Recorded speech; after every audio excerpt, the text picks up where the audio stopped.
regalo natin na maibibigay sa mga birthday celebrant ay ang ating panalangin. Kaya pag-pray po natin si Claire. Yan. O Diyos na makapangyarihan sa langit, maraming salamat po sa pagkakataon na to na kami nakikibahagi sa kasiyahan ng pamilyang ito, lalo na po sa birthday girl na to na si Claire. Salamat sa buhay niya, salamat po sa mga nagdaang taon na siya ay iningatan mo, pinagpala, at dalangin pa rin namin na sa mga susunod pang mga taon ay patuloy mo siyang pagpalain sa bawat aspeto ng kanyang buhay.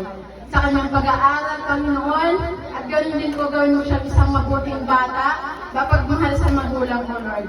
Tunay po na kung ang lahat ay pagkakatiwala namin sa iyo, ito po ay magkakaroon ng katuparan.